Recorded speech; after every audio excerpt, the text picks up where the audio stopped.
था seed certification system के बारे में। सीड सर्टिफिकेशन सिस्टम क्या है, कैसे यूज होता है, बाहर कैसे यूज होता है और इंडिया में क्या है सिस्टम इसका।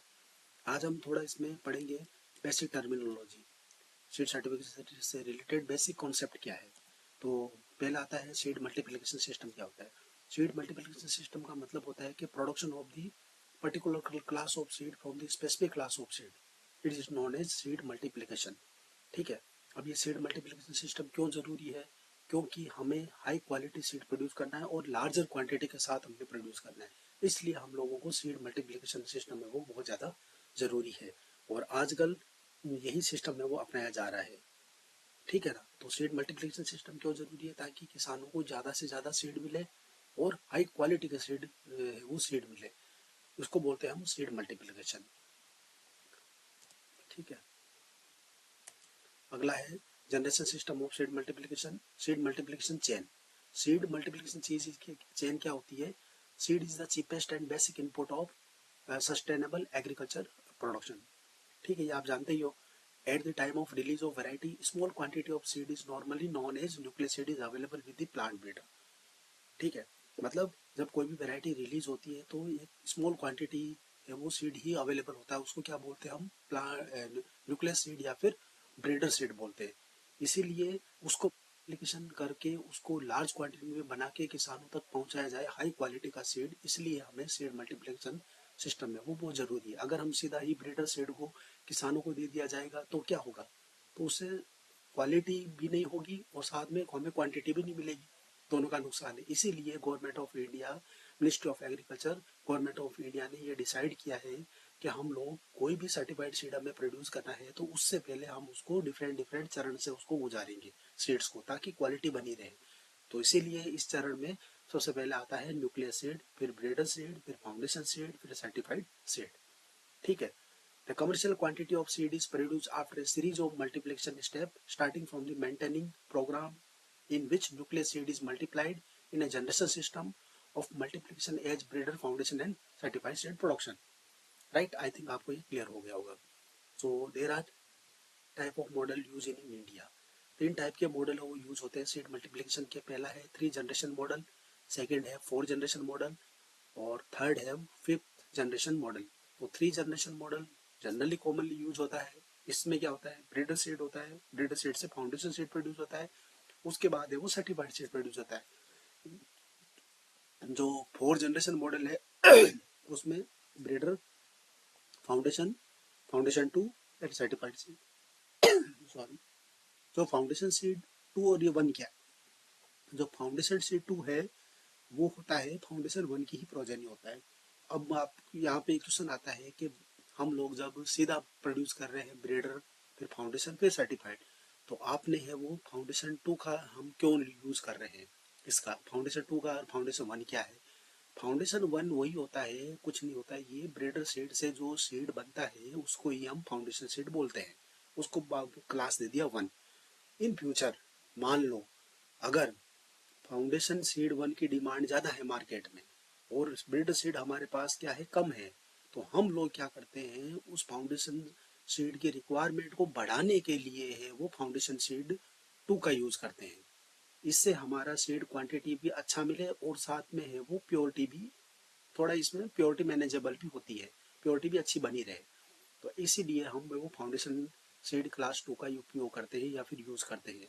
उससे है फिर डायरेक्ट सीड, सर्टिफाइड सीड है वो प्रोड्यूस करते हैं। आए बात समझ में। इस 4 जनरेशन सिस्टम में क्या होता है, ब्रीडर सीड होता है, उससे फाउंडेशन 1 लेते हैं, फाउंडेशन सीड जो बनता है उसको हम फाउंडेशन 1 क्लास दे दिया। इन फ्यूचर अगर मान लो ब्रीडर सीड कम होए और फाउंडेशन सीड की रिक्वायरमेंट ज़्यादा है, तो हम लोग क्या करते हैं, डायरेक्टली फाउंडेशन सीड से है वो फाउंडेशन सीड 2 बनाते हैं और फिर वो सर्टिफाइड सीड प्रोड्यूस करते हैं। ठीक है। अब आता है 5th जनरेशन मॉडल। इस मॉडल में क्या होता है, ब्रीडर सीड होता है, फाउंडेशन बन गया, उसको बोलते हैं फाउंडेशन 1। उसी प्रकार से फाउंडेशन 2 हो गया। ठीक है, फाउंडेशन 2। अब सर्टिफाइड 1 एंड सर्टिफाइड 2। ये सर्टिफाइड 1 क्या है, जो फाउंडेशन 2 से बनता है वो सर्टिफाइड 1 बोलते हैं। अब ये सर्टिफाइड 2 क्या है, सर्टिफाइड 2 होता है कि इन फ्यूचर अगर मान लो फाउंडेशन सीड 2 है वो कम और कम पड़ रहा है, कम है उसका भी कम है, लेकिन सर्टिफाइड सीड की डिमांड ज़्यादा है, इसीलिए सर्टिफाइड सीड 2 हम यूज़ करते हैं। तो ये 5th जनरेशन मॉडल है। इंडिया में सबसे ज़्यादा बेस्ट सिस्टम है वो 4th जनरेशन मॉडल सिस्टम का यूज़ किया जाता है, जिसमें breeder seed foundation 1, foundation 2 certified और ये सर्टिफाइड सीड बनाते हैं। तो ये 4th जनरेशन सिस्टम मॉडल है वो इंडिया में सबसे ज़्यादा यूज होता है। अगर एग्जाम में पूछ लिया जाए 3 generation model 4th generation model कौन सा इंडिया में यूज होता है, तो अगर मान लो एग्जाम में पूछ दिया जाए कि इंडिया में सीड मल्टीप्लिकेशन सिस्टम कौन सा यूज होता है, 3 generation 4th generation 5th generation all of them, तब तो आंसर ऑल ऑफ देम जाएगा। अगर पूछ लिया कि सबसे बेस्ट कौन सा होता है, तब जाएगा 4th जनरेशन। अगर 4th जनरेशन सिस्टम भी ऑप्शन में ना हो तो फिर जाएगा 3 generation answer system. 3 generation model है वो यूज किया जाता है। आई बात समझ में? तो ये इस टाइप का मल्टीप्लिकेशन मॉडल है। ये है वो ministry of agriculture government of India seed act 1966 में इसको है वो दिया गया है ना। अगला है seed multiplication chain. Seed multiplication chain का मतलब होता है सीड मल्टीप्लिकेशन चेन का मतलब होता है कि हम लोग ब्रीडर सीड है, ब्रीडर से फाउंडेशन सीड प्रोड्यूस कर रहे हैं, फाउंडेशन से है वो सर्टिफाइड सीड है वो प्रोड्यूस कर रहे हैं। इसको बोलते हैं सीड मल्टीप्लिकेशन चेन। तो अब जैसे न्यूक्लियर सीड है, तो न्यूक्लियर सीड को व्हाइट कलर का दे रखा है टैग, कोई टैग नहीं है बैकग्राउंड में, तो ये व्हाइट कलर का इसका टैग, कुछ भी टैग नहीं है इसमें, तो पीछे दे रखा है। तो ब्रीडर सीड है वो गोल्डन येलो कलर का दे रखा है, अब मैंने वो कलर कर रखा है इसमें, तो ये गोल्डन येलो कलर का आपको क्लियर दिख रहा होगा। जो फाउंडेशन सीड है, फाउंडेशन सीड का कैसा होता है, ये व्हाइट कलर का है टैग। जो सर्टिफाइड सीड है वो अजर ब्लू का कलर का वो मैंने टैग दे रखा है। जो कमर्शियल क्रॉप के लिए अवेलेबल है वो कौन सा सीड है, वो सर्टिफाइड सीड होता है। एक आता है ट्रूथफुल लेबल सीड, जो मैंने आपको पिछली सारा चीज़ें मैंने आपको पिछले लेक्चर में पिछले वीडियो में मैंने ये इन जनरली आपको बताया था, लेकिन डिटेल में इसके बारे में हम बताएंगे इस वीडियो में। तो ये लेबल सीड हो गया। अब क्या होता है, जो इनका टैग होता है, जैसे ब्रीडर सीड हुआ, फाउंडेशन सीड हुआ, सर्टिफाइड सीड हुआ, ट्रूथफुल लेबल सीड हुआ, इसका क्या होगा, एक पर्टिकुलर साइज होता है, पर्टिकुलर साइज भी होता है, पर्टिकुलर कलर भी होता है। जैसे गोल्डन येलो कलर है वो ब्रीडर सीड का, वो गोल्डन येलो कलर करके दे रखा है मैंने, सेकेंड नंबर वाला बॉक्स जो है। उसके बाद में फाउंडेशन शेड है, फाउंडेशन शेड पे जो 3rd नंबर वाला बॉक्स है, इसमें कोई कलर नहीं है, पीछे बैकग्राउंड है व्हाइट, तो व्हाइट कलर का टैग होता है इसमें। तो सर्टिफाइड शेड है, इसकी बोथ दी साइड में क्या होता है, अजर ब्लू कलर का टैग होता है उस। ठीक है, मैं आपको टैग भी दिखाऊंगा, वो टैग कैसा दिया जाता है, टैग कैसा कैसा होता है वो भी मैं आपको दिखाऊंगा कि उसमें टैग कैसा होता है। तो ये सर्टिफाइड शेड का हो गया। ओपल ग्रीन होता है तुम्हारा लेबल, ट्रूथफुली लेबल शेड का। ठीक है, ये हो गया। और इसका जो अलग अलग इसमें साइज भी इसकी अलग अलग होती है। ब्रीडर सीड की साइज होती है 12 centimetre to 6 centimetre.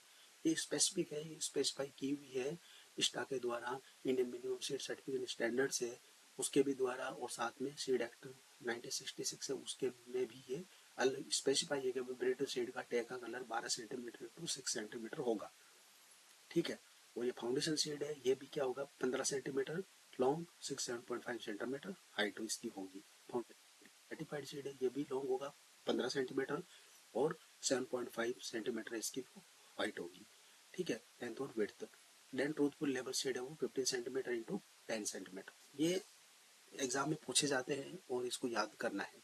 Specifically label तो नहीं पूछे जाएंगे, बट जो कलर है वो पूछते हैं। ब्रीडर शेड का क्या कलर होता है, गोल्डन येलो कलर का। फाउंडेशन शेड का क्या होता है, व्हाइट कलर का। सर्टिफाइड शेड का क्या होता है, अजर ब्लू कलर का। ट्रूथफुल लेबल शेड का क्या होता है, ओपल ग्रीन कलर का।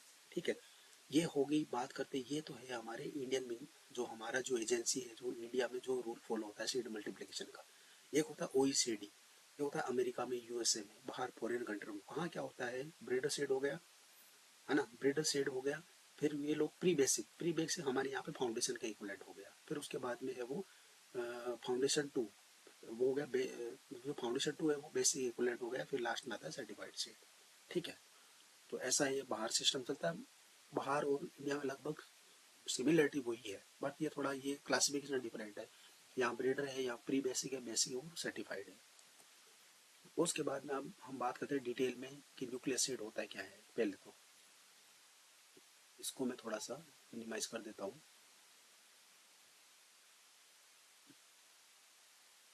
इसको ये कर दिया मैंने, छोटा था ना। तो nuclear seed is a handful of original seed obtained from the individual plant of particular variety for maintenance and purification of the originating breeder. It is a further multiplied and maintained under the supervision of qualified plant breeder to provide a breeder seed. ठीक है, this form the basic of all further seed production, it is highest genetic purity and physical purity. So nucleus seed का मतलब होता है कि ये है वो प्लांट ब्रीडर द्वारा ओरिजिनेट किया होता है, और जो भी हम वैरायटी, अब आपकी बात आती है कि न्यूक्लियस सीड है वो प्रोड्यूस कैसे होता है ना। तो ये ऐसे ही होता है जैसे फॉर एग्जांपल लोकल वैरायटी है, कोई भी लोकल वैरायटी है, कोई भी लोकल लोकल जर्म प्लाज्म है, अनआइडेंटिफाइड है, पता भी नहीं है हमें कि भी कौन सा है वैरायटी है। तो हम लोग क्या करेंगे, उसको हम लोग प्योर लाइन सिलेक्शन से, हम वो इसको न्यूक्लियस सीड को प्रोड्यूस करेंगे। तो प्योर लाइन सिलेक्शन क्या होता है ये भी हम डिटेल में आगे हम पढ़ेंगे, प्योर लाइन सिलेक्शन क्या होता है, लेकिन इसको हम बता देते हैं यहीं पर। प्योर लाइन सिलेक्शन होता है कि pure means if we have to taking means we have to take individual crop, individual plant, individual seed, this is called as pure line selection. ठीक है, originate from the pure line. So हम लोग क्या करते हैं, seeds को है वो इस प्योर लाइन सिलेक्शन, जैसे ही हमने लोकल जर्म प्लाज्म वो लोकल वेराइटी का हमने सीड को आइडेंटिफाई किया, देन हम उसको क्या करते हैं, उसको हम ग्रो कर देते हैं। ठीक है, उसको हम ग्रो कर देते हैं, और उसमें से ग्रो किए हुए उसमें से जो बेस्ट प्लांट होते हैं जिसको हम बेस्ट पॉपुलेशन बोलते हैं, उसमें से हम बेस्ट प्लांट के सीड्स को है वो सिलेक्ट करते हैं। फॉर एग्जांपल हमने 500 सीड है, 500 है वो सीड हमने लगाए, 500 सीड में हमने है वो 100 सीड है वो अच्छे पौधे होंगे जिसकी बेस्ट होगी मॉर्फोलॉजिकल कैरेक्टर, प्लांट हाइट हुआ, पत्तियों का आकार हुआ, कलर हुआ, विड्थ हुआ, लेंथ हुआ, उसके बेसिस पर फ्लावर कलर हुआ, उसके मॉर्फोलॉजिकल एग्जाम के बेसिस पर हम लोग है वो प्लांट्स को है वो सेलेक्ट करते हैं। कोई प्लांट डिजीज वाला तो नहीं है, उसको हम सेलेक्ट नहीं करेंगे, अच्छे अच्छे पौधे को हम सेलेक्ट कर लेंगे, सेलेक्ट करेंगे, और अगले साल हम लोग उसको प्रोजेनी रो में ग्रो करेंगे। ठीक है ना, तो वो ग्रो किया, फिर उसके बाद में हम लोग क्या करेंगे, उसमें से जो अच्छे निकलेंगे, जैसे हमने 100 सीड सेलेक्ट किए, उसमें से हमने 80 प्लांट सेलेक्ट कर लिए जो अच्छे अच्छे हैं, उसको हम लोग हर एक प्लांट को हमने क्या किया, जो हमने सेलेक्ट किया, जो हमने सीड को हार्वेस्ट किया, हर एक प्लांट को सिंगल प्लांट प्रोजेनी रो में ग्रो करेंगे। फॉर एग्जांपल हमने 80 प्लांट सेलेक्ट किए, 80 प्लांट को 80 रो में ग्रो करेंगे, और उसके जितने भी उसको एक रो में से ग्रो करेंगे। आई बात समझ में। फॉर एग्जांपल एक प्लांट 80 प्लांट है, उसमें से एक प्लांट है, उस एक प्लांट में मान लो 50 दाने आए, हमें उसको एक लाइन में लगा दिया। फिर अगला प्लांट है, उसमें 25 दाने हैं, उसको एक दाने में उसमें एक लाइन में लगा दिया। उसी हिसाब से हम उसको सिलेक्ट करेंगे अगले साल। फिर उसके बाद में ऐसा ऐसा करके उसको हम 2-3 जनरेशन तक उसको हम ग्रो करेंगे। फिर उसमें से जो बेस्ट आएगा उसको सीड को भी उसको हम सेपरेट हार्वेस्ट करेंगे, फिर उसमें से हम इवोल्यूट करेंगे जो अच्छा होगा। ऐसा ऐसा करके 5-6 जनरेशन तक हम उसको ग्रो करेंगे, 5-6-7 साल तक। ठीक है, तो फिर आपस में फिर हम सारी जो बेस्ट होगी उसको फिर हम आपस में मिक्स कर लेंगे, मिक्स करेंगे, जो हमें सीड प्राप्त होगा उसको बोलेंगे हम न्यूक्लियस सीड, प्योर सीड, जिसमें 100% genetic purity, physical purity, healthy plants और वो सब हो, उसको बोलते हैं न्यूक्लियस सीड। न्यूक्लियस सीड को ही हम आगे ग्रो करके करेंगे, उसमें से जो बेस्ट जो हमें प्रोड्यूस होगा, ठीक है, वही वो क्या होगा, ब्रीडर सीड होगा, उसमें भी 100% जेनेटिक प्योरिटी होगी। ठीक है, तो ये हो गया न्यूक्लियस सीड। अगला है ब्रीडर सीड, वही बात है, जो न्यूक्लियस सीड आया उसको हमने ग्रो किया, पूरा जेनेटिक प्योरिटी मेंटेन रखी, आइसोलेशन डिस्टेंस वो सब कुछ मेंटेन किया। ये सारे सारे हम लोग नहीं करते, ये प्लांट ब्रीडर होगा, ओरिजिनेट प्लांट ब्रीडर होगा, रिकॉग्नाइज प्लांट ब्रीडर होगा, आईसीआर इंस्टीट्यूट में या फिर कोई रिकॉग्नाइज इंस्टीट्यूट में, इक्रिसेट में, वो लोग ये लोग क्या करते हैं, ब्रीडर सीड को प्रोड्यूस करते हैं। ये हमारे हम लोग इसको प्रोड्यूस नहीं कर सकते हैं। ठीक है, breeder seed is produce from the nucleus seed under the supervision of quality qualified plant breeder in a research institute of agriculture university or ICAR institute to provide for initial and recurring increase of foundation seed. ठीक है, so it is provide to increase the base of the foundation seed. Then breeder seed is monitored by joint inspection team of scientists and officials of certification agency and national seed cooperation. अब breeder seed है, अब detail में पढ़ते हैं। तो breeder seed क्या होता है, ब्रीडर सीड को साइंटिस्ट कैसे प्रोड्यूस करता है, वही जैसे न्यूक्लियस सीड का मैंने बताया था, कोई भी जर्म प्लाज्म होगा वो न्यूक्लियस सीड ही बनाएगा, न्यूक्लियस सीड को बनाने के बाद वो ब्रीडर सीड को ग्रो करेगा। ठीक है, ग्रो करेगा तो वो प्रॉपर है, वो लोग उसमें आइसोलेशन डिस्टेंस कितना है ब्रीडर सीड का, हर एक क्रॉप के लिए ये वेरी करता है, उसमें वो लगाएगा। ठीक है, फॉर एग्जाम्पल राइस का सीड है या फिर व्हीट का सीड है, उसको ब्रीडर सीड कैसे बनाएगा, वो जो न्यूक्लियस सीड बना उसी न्यूक्लियस सीड को फिर वो फील्ड में मल्टीप्लिक आरबीडी या फिर सीआरडी या फिर फील्ड में आरबीडी लगता है या स्प्लिट प्लॉट डिजाइन, अलग अलग there are 3 type of design होती है, आरबीडी, सीआरडी, स्प्लिट प्लॉट। तो उस हिसाब से वो फील्ड में वो आरबीडी लगती है और स्प्लिट प्लॉट डिजाइन लगती है। तो या तो आरबीडी में लगाएगा या फिर स्प्लिट प्लॉट में लगाएगा। ज़्यादा फैक्टर हो गया तो स्प्लिट प्लॉट में लगाएगा, अगर 2 फैक्टर है या फिर 1 फैक्टर है तो आरबीडी में लगाएगा। जैसे उसको फील्ड में लगाया, इसके लिए भी एक अलग स्टैंडर्ड्स है, ब्रीडर सीड कैसे लगाना है ये भी एक स्टैंडर्ड प्रोटोकॉल है। ब्रीडर अपने मन से नहीं लगा सकता इसको भी, इसमें भी स्टाफ में जो दिए हुए हैं सीड रूल, सीड एक्ट 1966 के अकॉर्डिंग ही इसको लगाना पड़ेगा। कितना रेप्लिकेशन रखना है, वीट का वैरायटी है तो उसको कितना आइसोलेशन डिस्टेंस रखोगे, कितना प्लांट टू प्लांट दूरी रखोगे, पौधे से पौधे, रो से रो के बीच में कितनी दूरी रखोगे, कौन कौन से फर्टिलाइजर, और ये सारी प्रैक्टिस हो वो फॉलो, उसको वो according to rule and regulation के अकॉर्डिंग करना होगा। प्लॉट की डिजाइन क्या होगी, उसको रेप्लिकेशन 3 है कि 4 है, ये सारी उसको लगाना पड़ेगा। जैसे ही ब्रीडर सीड उस फील्ड में उसको लगाएगा, फिर काम आता है इसको इंस्पेक्शन करने का। वो इंस्पेक्शन कौन करेगी, या तो साइंटिस्ट करेंगे या फिर official of certification agency. For example Rajasthan है तो राजस्थान में मान लो का central arid zone research institute काजरी है, वहाँ पे कोई वीट का ट्रायल या फिर बाजरे का ट्रायल लगा हुआ है, ब्रीडर सीड लगाया हुआ है, तो उसको ब्रीडर तो अपना आप ही लिख देगा कि ये मेरा सीड है, ये मैंने बढ़िया प्रोड्यूस किया, ऐसा नहीं होता है। वहाँ पर भी एक इंस्पेक्शन टीम आएगी। कहाँ की आएगी, एजेंसी वाली, जो राजस्थान में नेशनल सीड कॉरपोरेशन है या फिर Rajasthan state organic seed certification agency है, उसकी एक टीम आएगी और वो चेक करेगी कि हाँ इन्होंने जो ब्रीडर सीड लगाया है वो according to rule and regulation के अकॉर्डिंग लगाया है कि नहीं लगाया, रेप्लिकेशन में लगाया नहीं लगाया, प्लॉट साइज कितनी है उसकी, उसका जो डिस्टेंस है वो कितना है, वो सारा सारा है वो लोग चेक करेंगे। वो चेक करने के बाद ही उसको वो क्लियरेंस सर्टिफिकेट देंगे कि हाँ ये जो ब्रीडर सीड जो बना है वो हमारी देख रेख में बना है और ये है वो अच्छा क्वालिटी का सीड है। ठीक है, the genetic purity of breeder seed should be maintain at 100%। ठीक है, 100% होनी चाहिए, क्योंकि इसमें ही अगर मान लो जेनेटिक प्योरिटी अच्छी नहीं हो तो जो आगे सीड बनेगा वो इनप्योर होगा ऑटोमेटिकली। इसीलिए ब्रीडर सीड की जो जेनेटिक प्योरिटी है वो 100% हमने वो हम मेंटेन रखते हैं। तो टैग कलर इसका होता है गोल्डन येलो कलर। देन उसके बाद में comes to foundation seed. Foundation seed है वो progeny of the breeder seed, और या फिर progeny of the self foundation seed, उसको जिसको हम बोलते हैं foundation seed 2।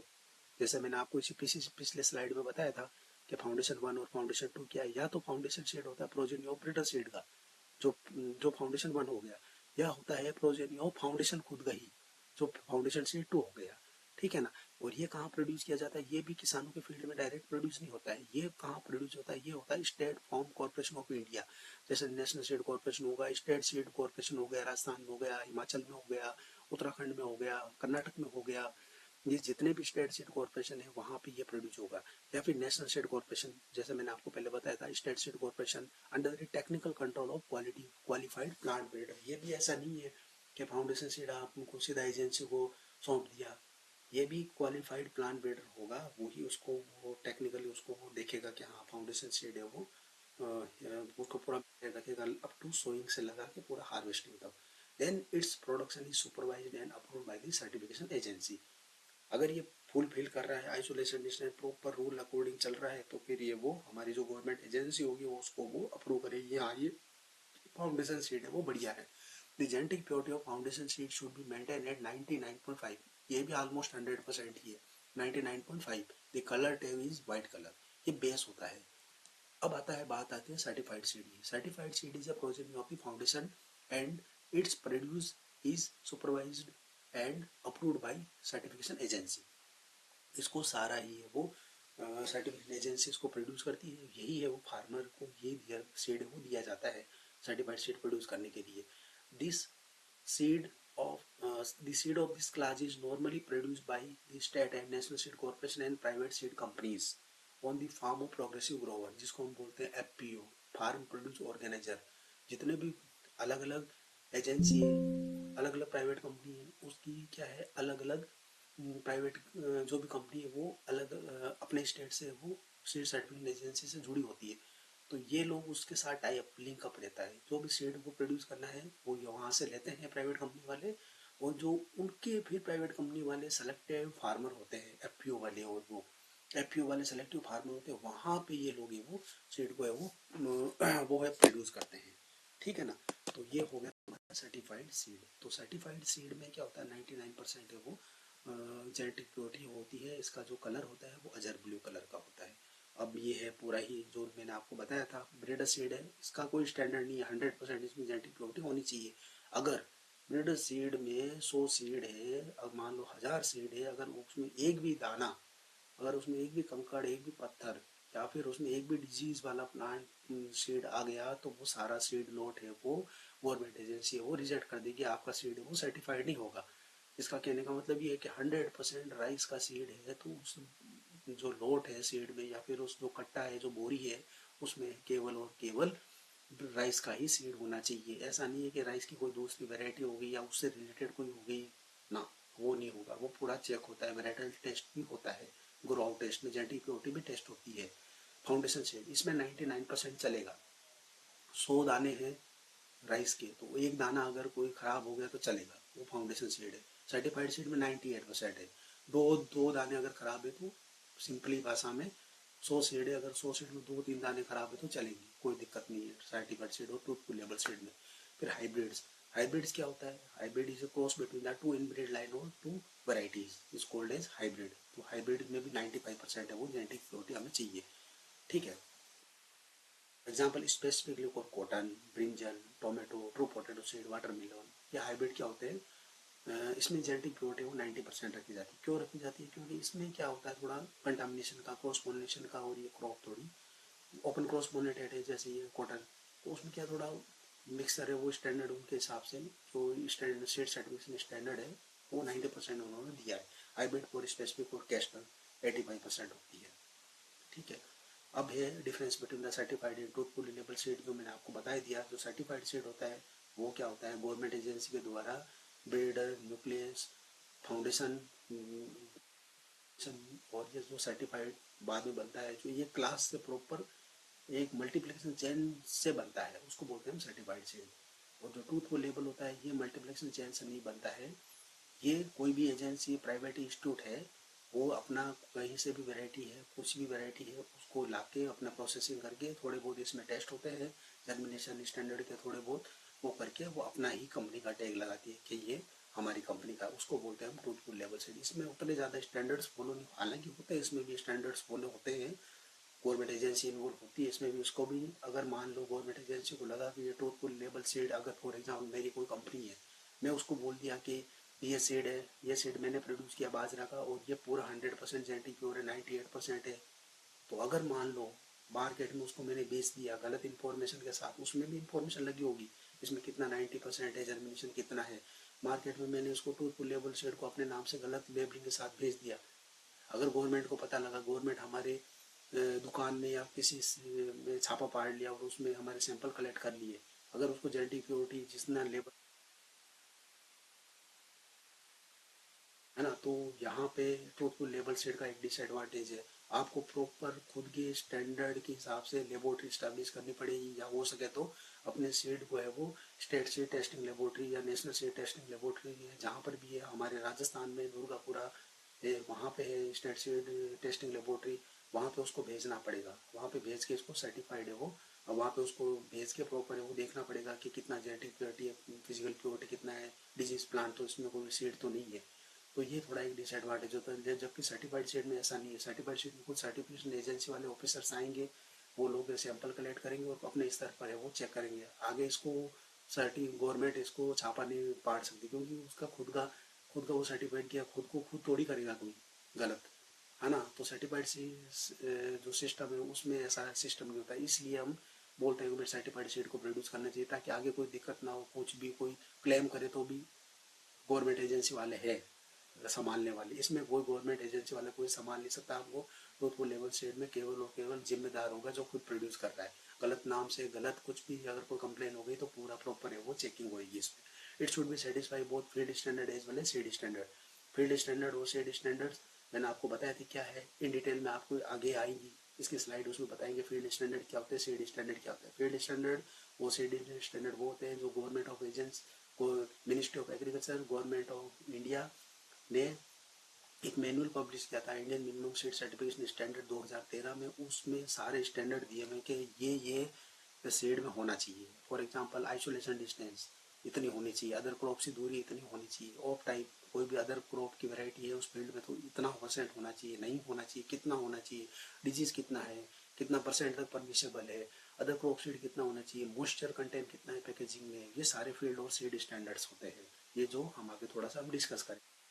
And truthfully label seed, truthful label seed taste according physical purity and germination, केवल नॉर्मली, कोई इसमें कोई जरूरी नहीं स्टैंडर्ड को फॉलो किया नहीं किया, क्या जर्मिनेशन और प्योरिटी को आपने फॉलो किया तो ओके काम चलेगा। Seed first certification officer, seed inspector take the known the sample, ये कोई ज़्यादा ही इतना इंपॉर्टेंट नहीं है, जो मैंने आपको बताया था वो 2-3 पॉइंट वो आपको एग्जाम पॉइंट ऑफ व्यू से ये याद रखना है, ठीक है।